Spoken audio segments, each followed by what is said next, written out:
Muy buenas, soy Anel y os traigo un vídeo sobre la configuración de impresión avanzada del programa PlusSlicer.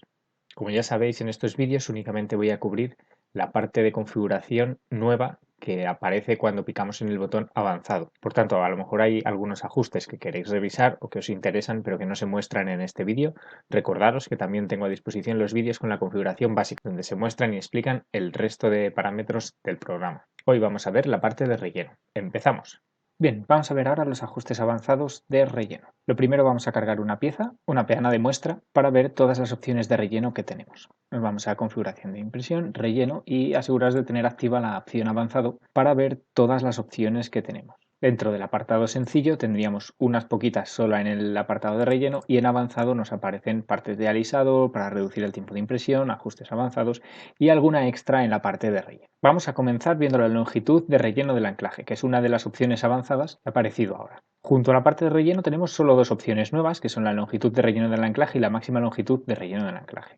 Entonces, vamos a laminar la pieza para ver un poco a qué hace referencia esto, porque tenemos que aclarar un poco qué es el ancla del relleno. Entonces nos vamos a la plataforma, laminamos. Yo lo tengo puesto con un relleno del 10% y el patrón interior es un giroide, pero esto nos va a servir para cualquiera. Bien, dentro de toda esta maraña de soportes, vamos a ver qué es el ancla del relleno. Aquí se ve muy bien. Si os fijáis dentro de la peana, en esta parte el relleno se une a la pared, pero no termina aquí, sino que cuando termina hace un cachito de perímetro. Hace ahí una raya como que sigue.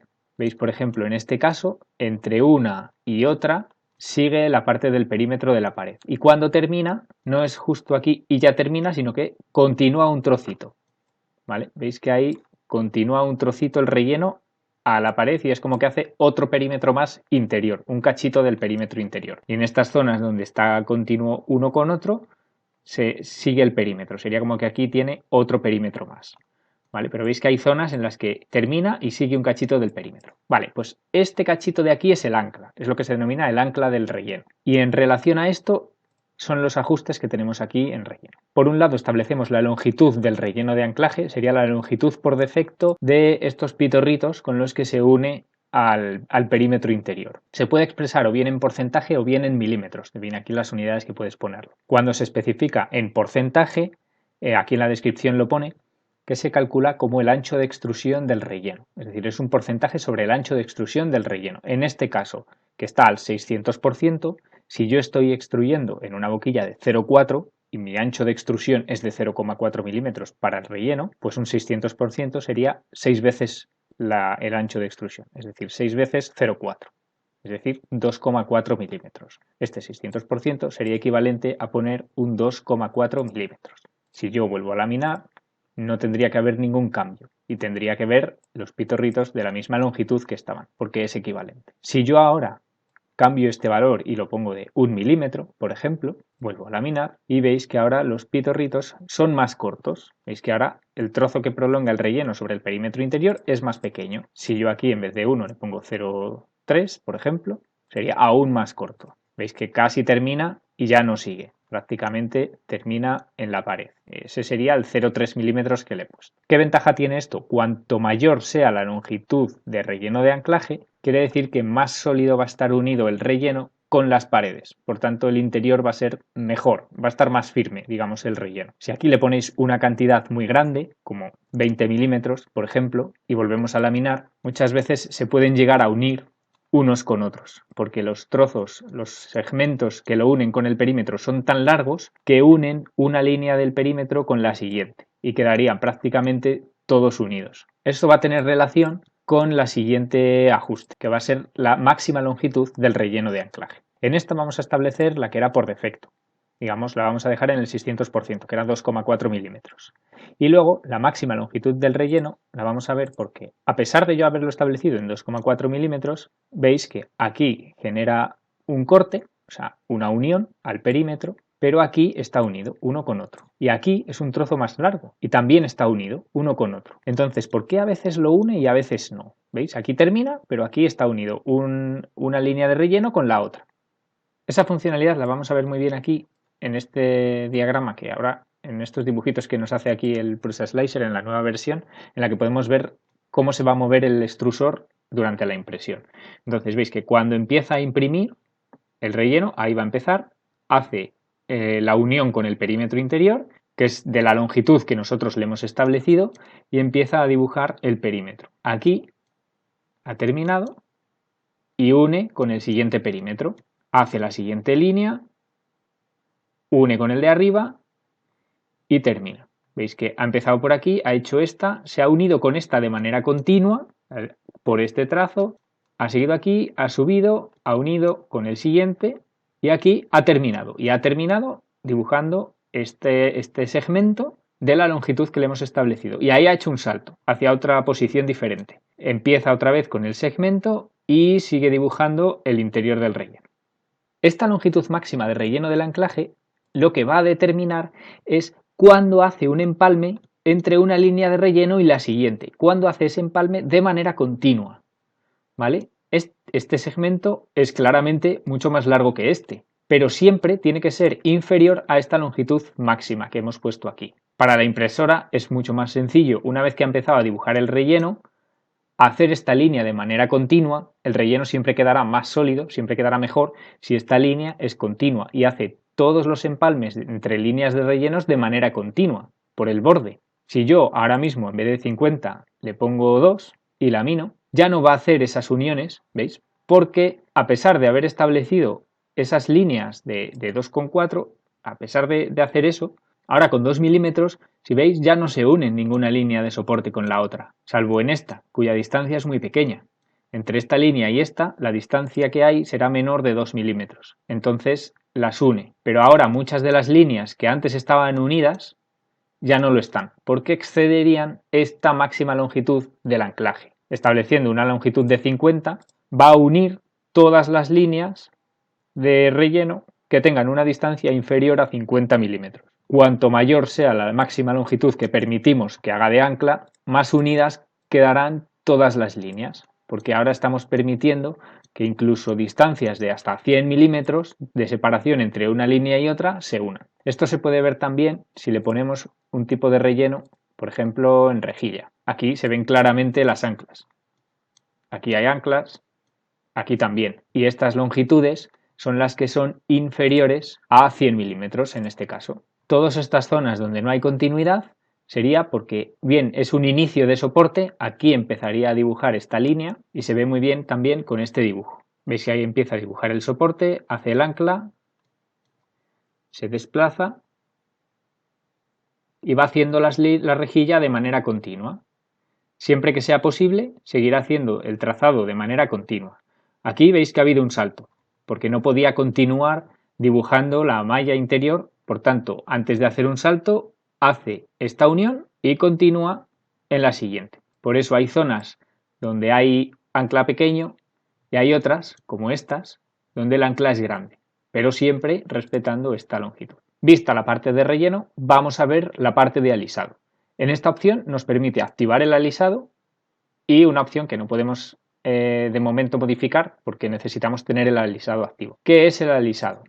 Bien, vamos a laminar y ahora nos vamos a fijar en la capa superior. Las capas superiores normalmente son sólidas. Tengo aquí una serie de capas sólidas y la última termina con una determinada inclinación que es la que luego vamos a poder ajustar.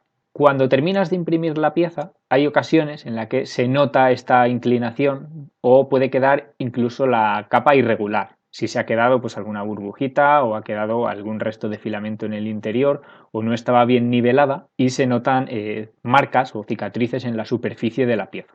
Entonces, para reducir un poco ese problema, tenemos la opción de alisado. Ahora también nos va a resultar muy útil la opción esta porque vamos a ver cómo termina la pieza. En este caso, vemos que dibuja el perímetro y la pieza, digamos, terminaría cuando el extrusor termina ese movimiento y la pieza ha terminado, ¿vale? Con la inclinación, en este caso de 45 grados que le hemos dado para que terminen los rellenos. Si activamos el alisado, laminamos, veis que el número de capas sigue siendo las mismas, es decir, no ha variado, pero la apariencia que tiene ya, para empezar, es un poco diferente.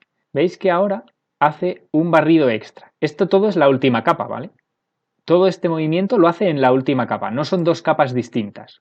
Yo aquí selecciono la capa y con esto veo los movimientos que hace el extrusor en esta capa. Y veis que hace los perímetros, hace el relleno como hacía antes, a 45 grados y una vez que termina se mueve a la parte superior y empieza a barrer la pieza de arriba abajo, esta vez sin extruir material. Sería solo la boquilla caliente, sin extruir nada de plástico. Veis que es en patrón horizontal hasta que termina. Eso sería el alisado. Lo que hace es una última pasada sin extruir nada de material, simplemente con la boquilla caliente para ir allanando todas las posibles marcas que podían haber quedado en la superficie de la pieza y deja un patrón horizontal en vez de los 45 grados del relleno. Entonces, una vez que tenemos el alisado, tenemos aquí un desplegable que podemos hacerlo para todas las superficies superiores.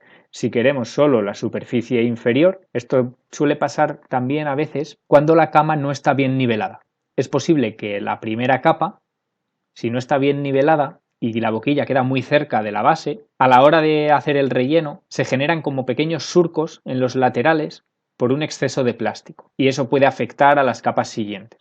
Entonces el alisado en este caso sería para allanar esa primera capa inferior. O bien en todas las superficies sólidas. En este caso se haría siempre en todas las capas que tiene un relleno del 100%. En este caso que tenemos varias capas sólidas, ¿vale? Las últimas capas de la pieza son sólidas. Entonces lo haría tanto en la última, que sería la capa 150, pero es que en la 149 también la alisaría. Primero hace el relleno, este sería el relleno, y luego hace un alisado de esa capa, que es interna. Yo en este caso nunca la tengo puesta como todas las superficies, simplemente la última superior o todas las superficies superiores, en este caso solo tenemos una, pero si hubiese una pieza que tiene varias capas superiores que quedan vistas, se haría en todas. En este caso veis que la capa 149, que es la penúltima, ¿vale? La última es la 150, en la 149 solamente, ¿veis? Se hace el relleno en un lateral o 45 grados, se hace el relleno a 45 grados y ya está. Y en la última es en la que se hace este alisado. La siguiente opción es la de reducir el tiempo de impresión. ¿Cómo podemos reducir el tiempo de impresión sin mermar la calidad de impresión? En el canal ya tenéis un vídeo de cómo se podía reducir un poco más el tiempo de impresión con las capas adaptativas, jugando un poco con la altura de capa, haciéndola variable a lo largo de la pieza para darle una mayor altura de capa a zonas que no tienen detalle y reduciendo la altura de capa en zonas de la pieza que tienen más detalle. De forma que no pierdes ese detalle en las zonas que necesitas y cuando no tienes detalle y no te importa, le pones una altura de capa mayor y ahorras mucho tiempo de impresión. Pues esto nos permite ahorrar otro poquito más de impresión combinando el relleno. En este caso está puesto cada una capa, que es lo normal. Cuando laminamos la pieza, imprime el relleno y el perímetro, todo junto. Digamos, en esta capa hace el perímetro y luego hace el relleno. Cuando pasa a la siguiente capa, haría la misma operación. En la capa 112 empezaría haciendo el perímetro y luego el relleno. Bien, con esta opción podemos combinar el relleno cada ciertas capas. Esto es muy útil, sobre todo cuando estamos imprimiendo en alturas de capa pequeñas. Vamos a hacer un ejemplo poniendo la altura de capa a 0,1. Volvemos al relleno y le decimos que combine el relleno cada dos capas. En este caso laminamos, ahora tendremos el doble de capas, 300 capas en vez de 150. Para los perímetros, bueno, 298 porque la primera es de 0,3, pero si os fijáis, en cualquier capa la operación es hacer los perímetros. Por ejemplo, en la capa 226, si veis las operaciones que hace el extrusor, solamente hace perímetros, no hace relleno. Si subo a la 227, hace perímetros y hace relleno. En la 228 hace perímetros. La 229 hace perímetros y relleno. Es decir, el relleno solo lo hace cada dos perímetros, con una altura doble a la altura de capa. Es decir, la altura de capa exterior sería de 0,1 y los rellenos quedarían con una altura de capa de 0,2. De forma que ahorras mucho tiempo porque solo imprimes el relleno cada dos capas. Pero ojo, que esto tiene limitaciones. No podemos combinar cada 25 capas y solo un relleno cada 25 perímetros porque no tendría ningún sentido. Esto solamente sirve para combinar 2, 3 o 4 capas en función de la resolución y del ancho de la boquilla. Me explico. La altura de capa máxima que puedes imprimir para que quede la pieza bien está determinada por el diámetro de la boquilla. Se suele recomendar que la altura de capa no exceda el 80% del diámetro. Es decir, si tenemos una boquilla de 0,4 milímetros, no se recomienda que la altura de capa sea superior a 0,32, que es el 80% de 0,4. Por tanto, no le podéis poner, si yo he impreso, por ejemplo, cada 0,1, no podemos poner aquí que combine cada 4 capas, porque esto implicaría que la capa de relleno que hace tendría que ser de 0,4, que sería 4 perímetros, subes 4 veces y luego tendrías que imprimir una capa de relleno a 0,4 para rellenar, para igualar la altura, digamos, de los perímetros. Y eso no lo puede hacer. Tiene la limitación de que como máximo la altura de capa va a ser del 80% del diámetro que tengáis establecido. Si yo pongo aquí, por ejemplo, 10, pues no me va a hacer caso. Es decir, en la capa 230 imprime solo lo que es el perímetro, en la capa 231 también solo hace perímetro, en la capa 232 solo hace perímetro, pero en la 233 ya me hace el relleno. Serían 3 capas. ¿Vale? En la 233 lo hizo, la siguiente tendría que ser en la 229. ¿Veis? Aquí justo está haciendo el relleno en la 229 y luego 0,3 por encima haría la siguiente. A pesar de que yo aquí le he dicho que combine cada 10 capas, pero realmente son 3 capas. Hace la 230, la 231 y la 232. Y la siguiente lo imprime con espesor 0,3. En cualquier caso, es bastante útil cuando queréis esas piezas que tengan detalle, pero que realmente el relleno os hace perder mucho tiempo al tenerlo que imprimir también cada 0,1. En este caso, pues podéis imprimir cada 3 capas y ahorrar mucho tiempo en el relleno. Y la última opción sería el ángulo de relleno y el ángulo de puente. Esto es bastante sencillo y bastante visual. El ángulo de relleno pues es el ángulo con el que se van a dibujar, en este caso que tenemos el patrón de líneas, pues serían estos 45 grados con los que se dibujan las líneas alternas. Si cambiamos de 45 grados y ponemos, por ejemplo, 90 grados, quedaría cuadrado con líneas verticales y horizontales.